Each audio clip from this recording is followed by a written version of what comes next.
Histoire d'accouchement, le podcast pour booster ta confiance en tes capacités à accoucher. Je suis Marie-Laure, maman de 4 enfants et doula, et j'adore accompagner les femmes à trouver la force en elles pendant leur maternité. Sur ce podcast, je reçois des mamans qui racontent en toute authenticité comment elles ont été actrices de leur accouchement, comment elles se sont préparées, mais aussi comment elles ont dépassé leurs difficultés. J'espère que ces histoires t'inspireront pour toi aussi pouvoir vivre ton accouchement pleinement et peut-être même transformer ta vie. Bonjour Carolina. Bonjour, Anne. Ça va? Ça va, je suis ravie de t'accueillir aujourd'hui pour ton récit d'accouchement pour ton petit garçon qui a aujourd'hui 4 mois, c'est bien ça? Oui, c'est bien ça. Ben, merci à toi surtout de proposer ce type d'espace d'échange qui sont très importantes, surtout ces derniers temps où on trouve que l'accouchement et la grossesse sont pas mal médicalisés de partout. Donc, je trouve que c'est hyper important de trouver ce type d'échange. Donc, merci à toi de le proposer. Bah écoute, avec plaisir. Donc toi, je crois que tu as suivi justement beaucoup le podcast. Tu m'as connue lors d'un challenge accoucher sans péridurale. Et après, tu avais écouté pas mal d'épisodes de podcast qui t'ont aidé du coup. Oui, c'est ça, parce que du coup, malheureusement, je suis arrivée et j'ai connu ton programme quand ma grossesse, elle était déjà dans un état assez avancé. Donc, c'était un peu courte pour suivre toutes les choses que tu proposais. Mais bon, déjà la semaine des challenges, ça m'a beaucoup aidé. J'ai appris plein de choses, j'ai reçu plein d'informations. Et à la suite de ça, je me suis mis à écouter tes podcasts avec toutes les histoires des mamans, tous les défis, tous les contraintes. Ça m'a beaucoup, beaucoup aidé aussi. Donc, je me suis dit, il faut que je rende un peu tout ça. Hmm.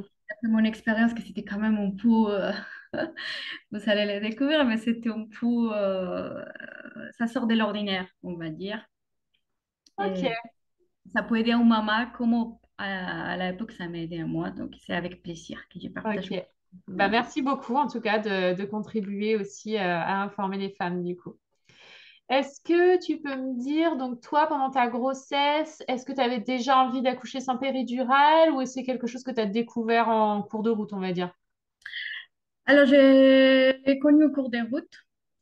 Déjà, bah, je vais dire qu'au début de ma grossesse, je ne me suis pas posé trop de questions parce qu'on a éveillé un peu pour les sentiments, pour la joie et on planifie l'arrivée du bébé plus dans les sens matériels, Mhm. pas pour les jours J. Après, pour moi, c'était une évidence que je voulais un accouchement naturel, on va dire, par voie basse. Parce que, bah, alors, déjà, à la base, je viens de Colombie, donc c'est pour ça Mhm. mon accent. Euh, Et ma mère, elle est très fière de ses accouchements. Elle a eu 3 enfants, les 3 enfants d'accouchement naturel, pas médicalisé, mais ma mère, c'est déjà l'extrême.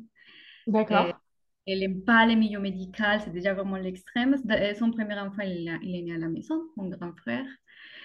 Et à chaque fois qu'elle raconte ses accouchements, elle le raconte avec une force, une fierté, que je pense que ça s'est incrusté dans ma tête de façon inconsciente. Hmm. Et pour moi, c'est évident que si un jour j'ai tombé enceinte, mon accouchement, ça s'est rompu naturel, comme ma mère l'a fait. Et après, avec péridurale, au sein de péridurale, je ne m'ai pas beaucoup posé des questions.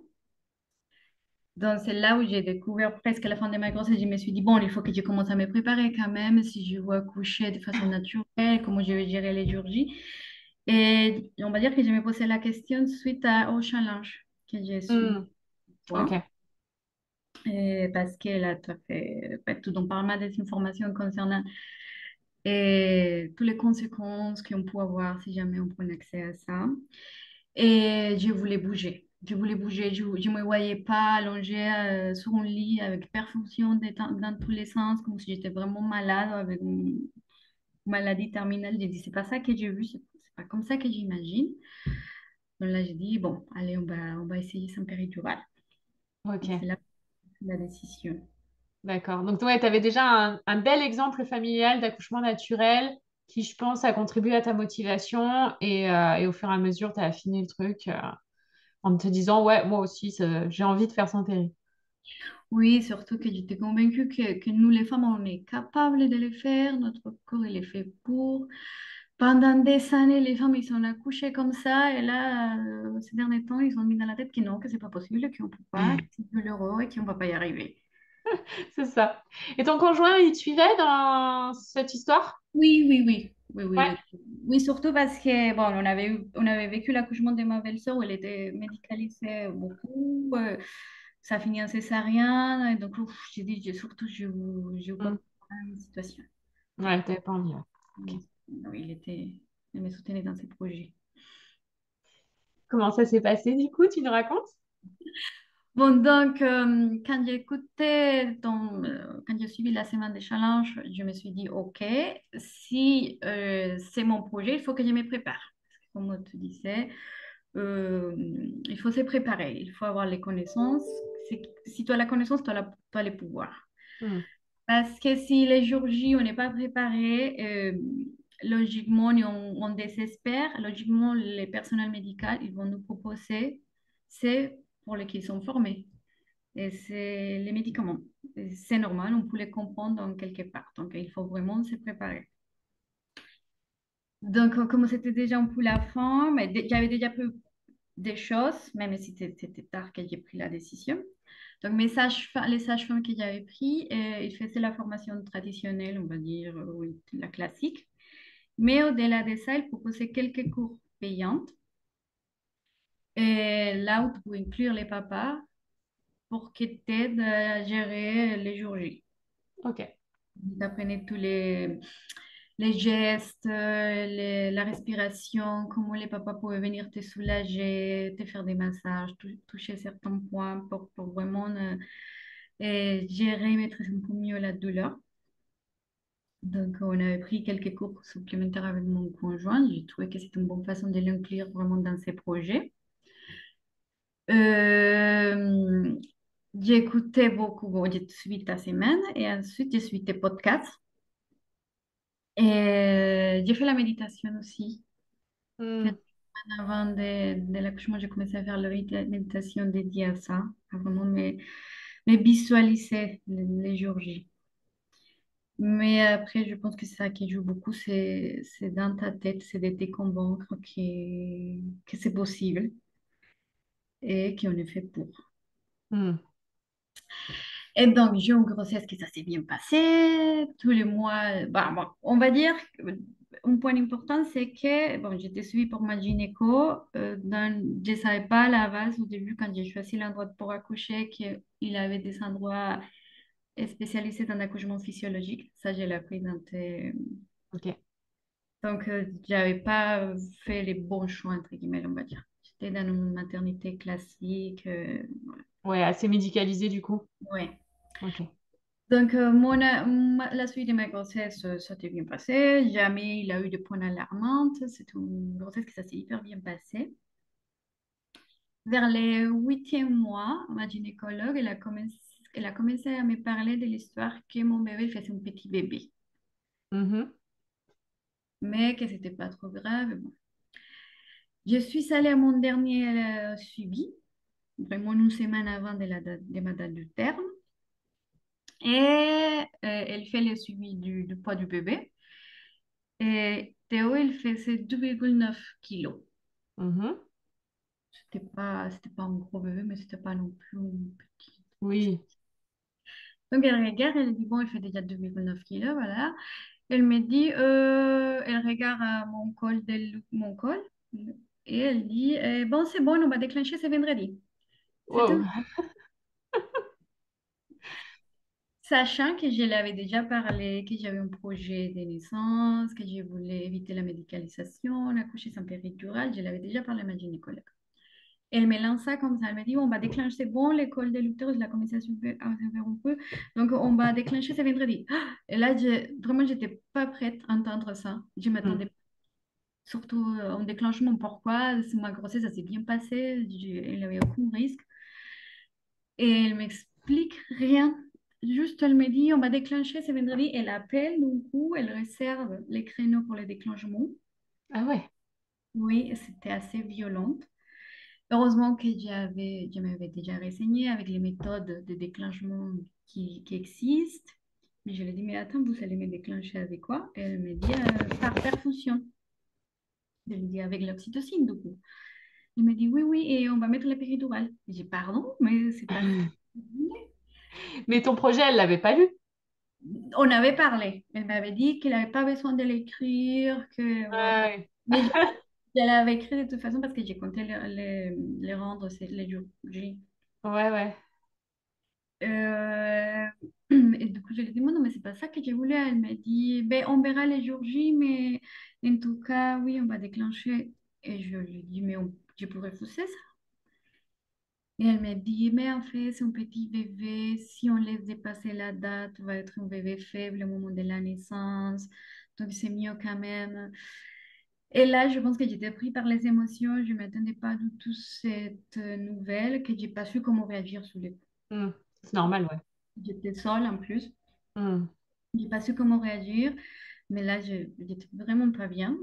Je suis sortie de la clinique. J'étais vraiment, vraiment pas bien. J'avais envie de pleurer.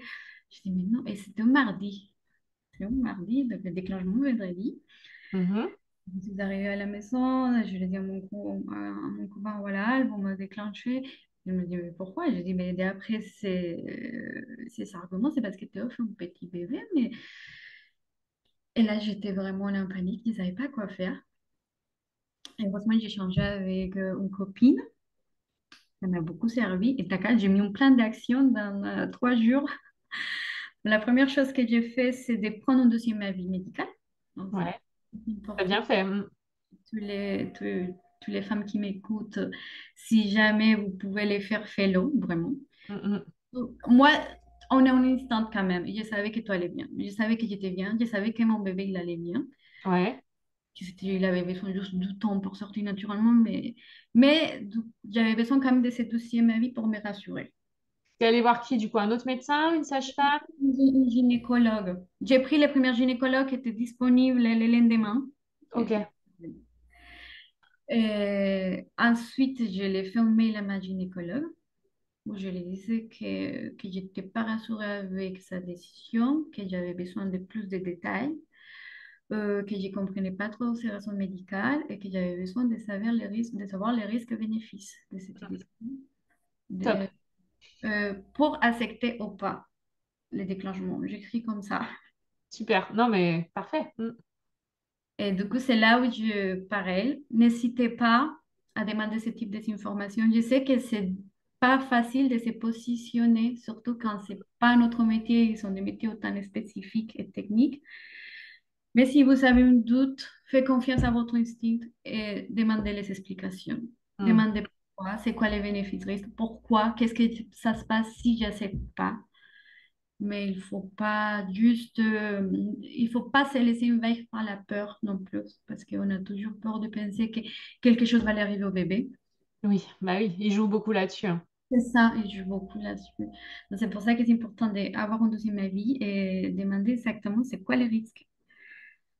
Donc, le lendemain, je suis allée à la deuxième, au rendez-vous médical. Et la personne qui m'a examinée, elle m'a dit que tout allait bien et qu'elle ne comprenait pas pourquoi un déclenchement 2 jours avant la date mon terme. Hmm. Parce que ça allait rien changer au niveau Bah oui. du jour. Et je me souviens qu'il m'a dit, ça se trouve d'ici vendredi, vous allez déjà coucher de façon naturelle, mais vous pouvez lui dire que vous ne vous sentez pas, que vous préférez attendre la date du terme. Et à ce moment-là, vous verrez. Et donc, voilà, donc ça m'a rassurée. Ensuite, j'ai pris un rendez-vous avec une sage-femme pour faire de l'acupuncture. Ouais, ok. Et j'ai entendu que ça peut aider parce que jusqu'à ce moment-là, j'avais rien, zéro contraction, rien. Hmm. Et ma gynécologue m'a appelée entre-temps. Elle m'a pas laissé parler.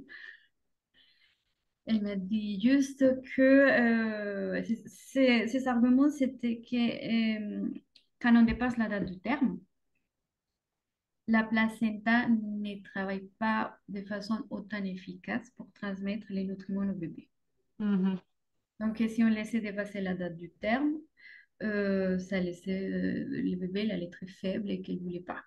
Qu'elle n'était pas contre l'accouchement naturel, qu'elle n'était pas contre, que si je voulais faire ça, je pouvais, mais qu'il fallait quand même mettre les choses dans un équilibre, pas mettre en risque le bébé, et voilà.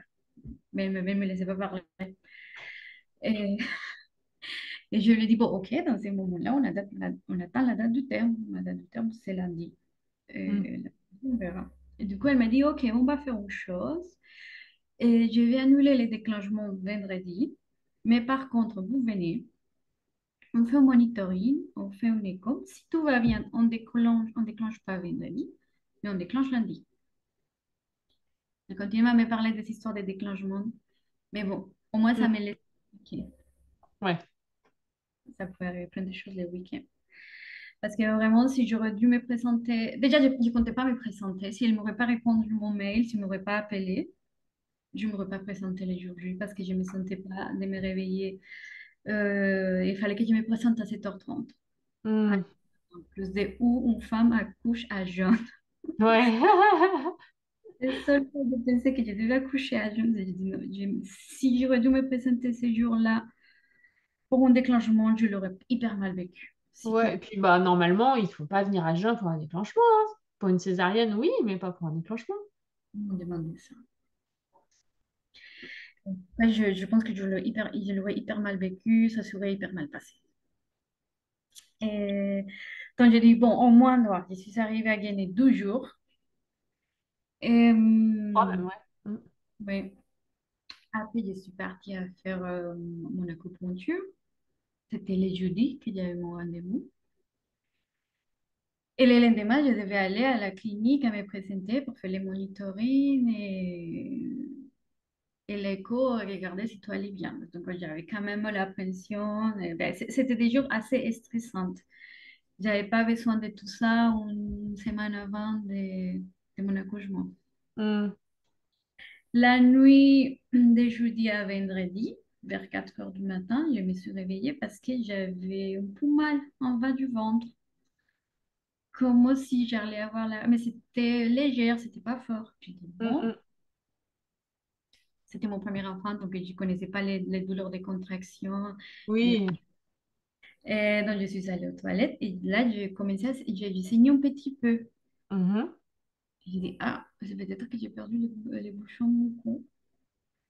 Donc, j'étais assez heureuse parce que Bah ouais, tu m'étonnes. faut dire que j'attendais que ça, j'attendais que les contractions arrivent et aller commencer à gérer et à me concentrer dans la douleur. Et donc, je me mis dans le salon, j'ai dit, aller sur mon ballon, je vais commencer à compter les contractions. Et là, c'était assez fréquent. Quand je me suis assise sur mon ballon, j'ai senti quelque chose qui coulait. J'ai dit, ah, ah. Donc, je suis retournée aux toilettes. Et là, j'ai saigné, mais j'ai saigné beaucoup. Ok. J'avais Ça t'a peur. inquiété? Oui, j'avais peur. Je ne savais pas que ça pouvait arriver, mais ça peut arriver. Oui, oui. Surtout si on a eu ouais, si on a dû voir les gynécologues pour regarder. Donc, l'école, elle est assez sensible et donc ça peut arriver. Oui. Donc, j'ai appelé ensuite la clinique. Heureusement, j'ai une sage-femme adorable. Ça a beaucoup aidé pour Mm. la suite. Et elle m'a rassurée, elle m'a dit, ne vous inquiétez pas, ça peut arriver. Si c'est vraiment rouge foncé avec des caillots là, vous vous inquiétez, mais si c'est rosé, pas de problème. J'ai dit, bon, ça m'a rassurée. Donc là, j'ai réveillé mon copain et j'ai mis sur les ballons. On a commencé à essayer de calculer, compter les contractions, de mesurer, mais c'était, il nous dit toujours c'est 5 minutes entre chaque contraction, mais c'était vraiment fréquent. Il n'avait pas, c'était pas, comment dire, il n'avait pas un cycle cohérent. Mm. Oui, bah c'était le début, donc c'est vrai qu'au début, c'est un peu anarchique, quoi. Oui, voilà, c'était ça le mot. Bon, et là, d'un coup, j'ai senti une grosse contraction et j'ai perdu les sons. Et là, j'ai dit, là, et du coup, comme tu avais dit, quand on perd les os, on perd l'amortissement dans les contractions sont plus fortes. Et là, quand j'ai perdu les os, je l'ai dit à mon conjoint, on va à la maternité. Là, c'est bon, on part. Parce que du coup, j'ai saigné encore plus. C'est surtout ces saignements qui m'inquiétaient, mais Ouais, mm. Ouais, je comprends, ouais. Donc là, on est parti, là, dans la voiture, j'avais mal, mais je me concentrais vraiment, j'ai respiré, j'essayais de respirer, de garder la calme. Chaque fois qu'on s'arrêtait dans un feu rouge, oh, je voyais ça éterne. Les contractions ont commencé à 4 heures du matin, et à 5 heures, on est parti, parce que Ok. j'étais Ah oui, donc c'était rapide. c'était rapide. Et quand on est arrivé à la maternité, c'était la même sage-femme que j'ai eu au téléphone, qu'elle était adorable. Et elle m'a dit, allez, on va vous examiner. Je lui ai dit, j'essaye beaucoup. Elle m'a dit, ne vous inquiétez pas, c'est pas grave, ça arrive. Donc, la première chose, c'est elle m'a mis le moniteur. Elle m'a dit, votre bébé va bien. J'ai dit, bon, là, c'est bon. Quand elle m'esculte, j'étais à 9. Non. Ah oui. C'était un... Elle m'esculte, elle m'a dit, alors, vous étiez à 9. Je dis, quoi? Je dis, c'est vrai? Heureusement que vous n'avez pas attendu plus. Oui. Je lui ai dit, mais j'étais hyper heureuse qu'elle me dit, vous étiez à 9. J'ai dit, mais c'est bon. Et elle me dit, est-ce que vous voulez la péridurale? Et je lui ai dit, en fait, j'ai un projet, j'aimerais accoucher sans. Et elle m'a dit, à mon avis, vous allez arriver. Oh Et bah oui. c'était la phrase parce que même si je me suis dit, je vais coucher sans, et j'étais à 9, j'ai hésité dans ces moments parce que c'était fort déjà, la douleur, c'était déjà fort. Ah bah oui, tu m'étonnes. Parce qu'en pratique, quand ça va vite comme ça, c'est intense, quoi. Enfin, je veux dire, c'est tout le boulot qui se fait en un temps record. Donc c'est énorme. Et donc, quand elle m'a dit cette phrase, c'est la phrase que j'avais besoin, et j'ai dit, allez, vas-y, on fait ça. Hmm. Et c'est aussi une chose de hasard, c'est pour ça que je dis c'est l'univers qui a mis tout en place dans ces moments-là. Je ne savais pas qu'à la maternité, il avait une salle nature, je ne le savais pas. Et j'étais dans la salle nature parce que c'est Ok, la seule salle disponible quand je suis arrivée. parfait. Donc, il avait la baignoire. La sage-femme m'a dit, je vous amène les ballons. Et j'ai dit, oui, les ballons. Donc, d'abord, je m'ai mis début avec mon conjoint à côté, j'essayais de gérer la respiration, je pensais beaucoup à la méditation que j'avais fait les 2 dernières semaines. Il avait une phrase qui disait, rappelez-vous que chaque contraction, vous êtes plus proche de votre bébé. Hmm. Et c'est ça que je me répétais tout le temps.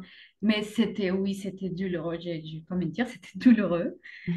Mais, mais ça va, je me concentrais, je dis, ça va, je vais y arriver. Ça, j'ai pas pour longtemps de toute façon. Après, j'ai mis à 4 pattes avec les ballons parce que je voulais accoucher à 4 pattes. Et la sage-femme, elle nous laissait tranquilles. Elle a vu que oui, j'avais la douleur, mais j'arrivais à gérer. Hmm. Ouais, ouais, C'est ça qui est important aussi, c'est vraiment, il faut gérer. Si les jours J, on gère, ça va bien se passer. Les gens, ils vont pas être sur vous, ils vont pas... non. tout à fait. Hmm. Donc, on a vraiment notre moment d'intimité avec mon conjoint parce que elle a dit, vous gérez très bien, j'ai pas... Donc, il nous a laissé tranquille. Elle a mis la lumière tamisée, on a mis la musique. C'était vraiment magique. C'est le mot Hmm. c'est comme ça que j'ai vécu mon accouchement. Et je pense que j'étais dans ma boule. J'étais vraiment en transe. C'est comme ça que je définis. Oui, mais c'est ça, c'est une transe. J'étais en transe parce qu'il y avait un moment où une stagiaire qui est rentrée pour le demander à mon conjoint si elle pouvait être présente. J'ai entendu que quelqu'un parlait, mais je ne savais pas qu'est-ce qu'elle disait. Après, mon conjoint me demande si c'était bon pour moi. Je ne répondais pas. Je Ouais, répondais pas. Donc là, mais je savais qu'il me parlait, je savais qu'il me posait des questions, mais j'étais dans ma boule. En fait, t'étais pas là. j'étais pas là. J'étais pas là. J'étais en transe. Je me souviens d'avoir... donc là, j'étais à 4 pattes. J'ai vu la montre, il était 7 heures du matin.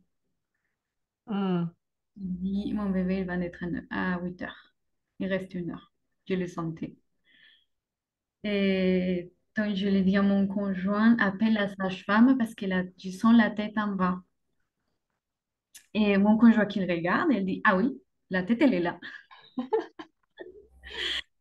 Et du coup, il appelle la sage-femme qui vient. Et il me dit, bon, par contre, il faut que vous vous allongez pour vous escolter encore. Et là, c'était je ne pouvais plus bouger. En fait, chaque mouvement, c'était déjà douloureux. Donc, je me suis tournée et le regard me dit, bah, l'école, elle est complètement effacée. Il n'y a plus rien là, il faut pousser. Et donc, ça arrivait là, quand elle me dit ça, j'ai dit, bon, c'est bon. En fait, là, c'était douloureux, mais j'étais heureuse. Je dis, c'est bon, je suis arrivée à échapper la médicalisation, je suis arrivée à échapper les déclenchements. Là, il reste que mon bébé sera avec moi. Ouais. La poussée, c'était un peu longue, par contre, ça durait au moins 15 minutes. Ok. Oh, c'est pas si long que ça. Pour moi, c'était long. Et il avait un moment qu'il a failli m'évanouir. Il avait tout qui tournait. Ah mince. Oui, oui, donc là, j'ai dit, mais c'est pour ça que c'est important de garder la calme.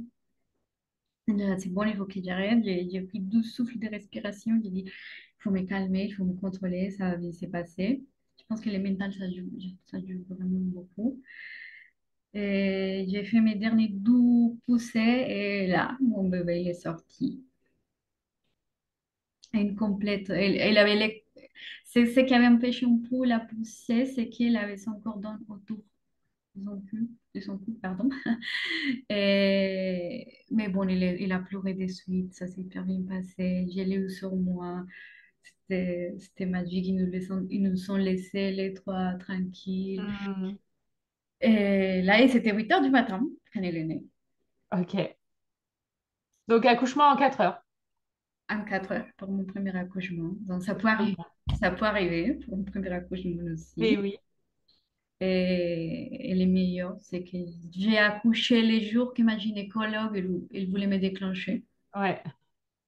Si jamais je m'aurais pas battre pour ça, j'aurais été déclenchée et sachant qu'elle pouvait arriver naturellement, Hmm, hmm, hmm. de façon magique et sans souffrance, ni pour moi, ni pour mon bébé. Ouais. Ça aurait été dommage, vraiment, Oui, oui, d'être déclenché et de passer à côté de ça. Parce que franchement, bravo quoi. Enfin, c'est génial, un accouchement comme ça.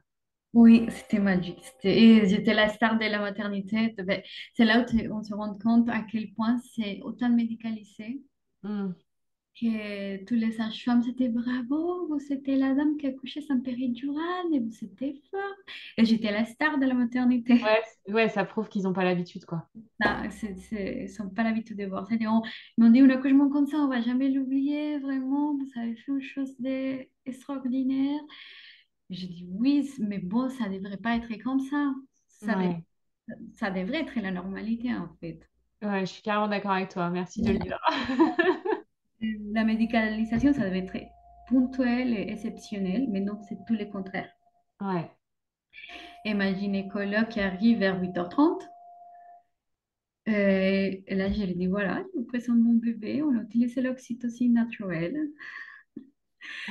Et donc là, elle me dit, non, mais c'est moi qui vous ai déclenché par téléphone. Il avait quand même le petit... Alors, on déclenche pas par stress, hein, en principe. Et donc voilà, c'était mon accouchement magique. Et là, c'est vrai qu'ici, on parle beaucoup d'accouchement. J'ai entendu les derniers jours que tu avais parlé un peu des postpartum. Ouais. Mais le fait d'avoir passé un accouchement comme ça m'a donné la force pour Mm, vivre le postpartum après. Parce que c'est vrai que même si on attend un bébé, c'est notre projet, c'est pas simple. Les postpartum, c'est plat, c'est pas simple. Les retours à la maison, il peut y avoir des jours vraiment difficiles. oui. Quand j'avais des jours difficiles, j'ai pensé à mon accouchement et ça m'a donné la force. Ouais. Et c'est pour ça que c'est encore plus difficile pour les femmes qui ont mal vécu leur accouchement parce que du coup, elles enchaînent les difficultés en fait et elles ont l'impression que ça s'arrête jamais. C'est pour ça que c'est important de se préparer, de prendre en main les jours J. C'est ce que je me disais, OK, pour ma gynécologue, c'est un accouchement de plus. Mm, Ah, c'est mon accouchement, c'est les miennes et j'avais pas envie de suivre. Je voulais être vraiment protagoniste de mon accouchement. mm. C'est pour ça que j'invite toutes les femmes qui sont dans ces projets de vraiment se préparer, de prendre les outils qu'il faut et de se défendre. Et c'est ça les mots. Malheureusement, c'est comme ça. Il faut se défendre. Ouais. Ouais, toi, tu as eu l'impression de te battre. Oui, ouais. Ben, j'étais informée. Je dis, mais si je n'étais pas informée, par exemple, qu'est-ce qui aurait fait une personne qui n'était pas informée? C'est une école a dit on va déclencher. OK, on va Ah déclencher. oui. Oui, carrément. Tu serais arrivé le vendredi matin. Ouais. Déclencher, c'est hyper long déjà quand on est déclenché. Ça peut durer des heures, des jours. Donc, oui. Ouais. Ouais, ouais. Ah oui, si le bébé est pas prêt, ouais. le bébé Si va le faire. corps et le bébé sont pas prêts, effectivement, ça peut durer 3 jours facile. Et là, je me disais, le bébé, il n'est pas prêt, il va sortir quand il va sortir, il va bien, mon corps, il ne sera pas non plus prêt, du coup, ok, on m'a déclenché, mais derrière, s'il n'y a pas tout qui va suivre, je vais souffrir. Et là, mon projet, ça va être à la poubelle, et c'est pas un caprice, en fait, c'est mon bébé, c'est mon accouchement, je ne regrette pas d'avoir fait ça, parce que, je répète encore une fois, ça m'a donné la force pour confronter tout la. Mm. C'est pour ça que c'est très important de bien vivre les jours J. Ouais.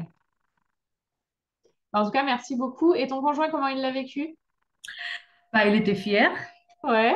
Il était fier. Allez, ah bon, on va dire que bon, c'est vrai que j'ai beaucoup parlé de moi là, du monde parce que c'était moi qui. Oh, mais c'est normal, hein, attends. C'est toi l'héroïne quand même, hein. Mais les vendredis, quand on devait se présenter à la maternité, il avait pris sa journée. Il m'a dit, non, voici, on va aller, on va discuter, on va pas se laisser faire, on va demander des explications. Ok. Et oui, il était quand même. Ouais, il voulait pas te laisser toute seule et il était prêt aussi à se battre pour le projet.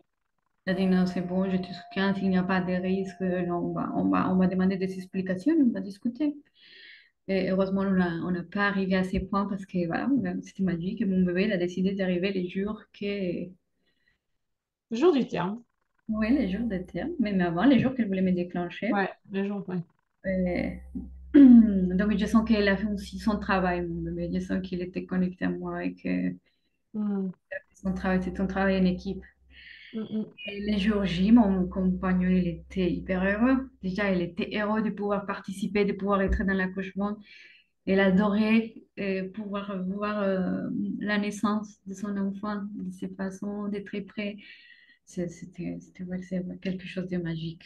mm. Donc ça fait un bon souvenir pour vous deux et un super souvenir d'accueil de votre bébé, quoi. Donc c'est génial. Oui, c'était adorable, c'était vraiment magique. C'est ça le mot que j'ai décrit, mon accouchement. Ouais. Toutes les femmes devraient pouvoir vivre ça. Oui, c'est pour ça si jamais vous êtes confronté à une circonstance comme ça, n'hésitez pas à demander des explications, à aller plus dans les détails.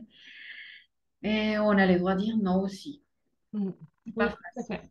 Mais on a le droit de dire non. Donc, j'ai dû dire non sous les coups. Donc, c'est pour ça que j'ai dit, c'est très important de partager ça. Si jamais quelqu'un hésite à dire non, faut pas.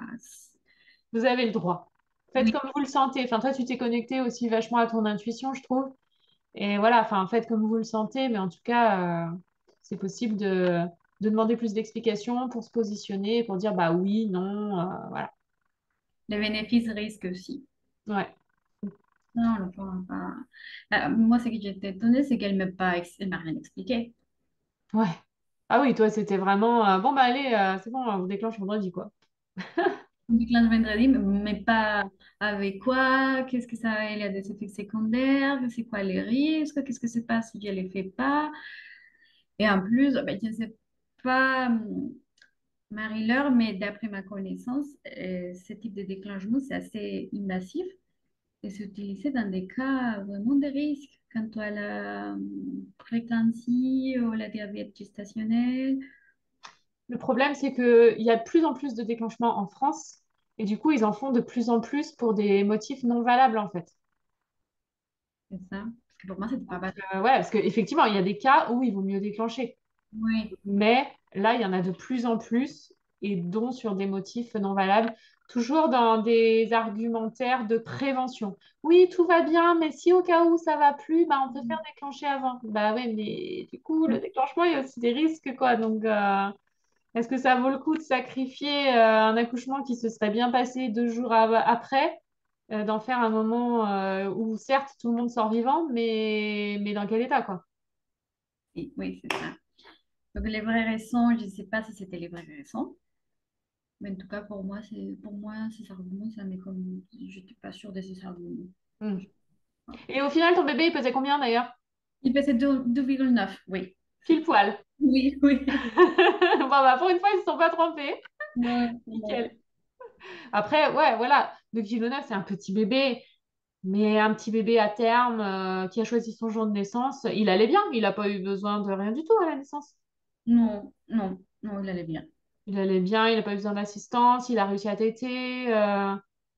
Ouais, donc voilà, enfin, je veux dire, on a aussi le droit d'être des petits bébés ou des gros bébés, enfin, c'est normal, ça fait partie de la diversité de l'être humain aussi, quoi. Oui, surtout que ce sont des statistiques. Donc, ok, c'est par rapport en moyenne, mais par rapport à ses parents, on n'est pas grande. Donc, Ouais, voilà, il y a la génétique, il y a plein de choses. oui, c'est ça.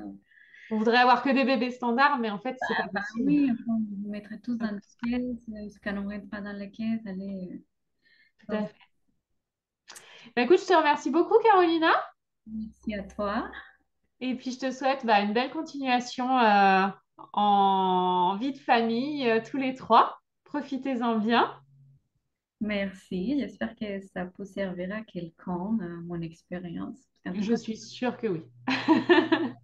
l'expérience que j'ai écoutée, et même quand elle m'a annoncé qu'elle allait me déclencher, j'ai cherché des cas de déclenchement dans les podcasts. Mm. T'en avais trouvé quelques-uns du coup? Il avait quelques-uns, ouais, ouais. Il avait un qui disait que même avec un déclenchement, on pouvait accoucher naturellement. Ça n'empêche pas l'autre, mais bon, Ouais, c'est plus compliqué quand même.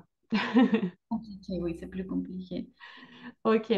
Merci beaucoup, Carolina, en tout cas. Et puis, bonne continuation. Plein de bonheur à vous trois. Bon, merci à toi.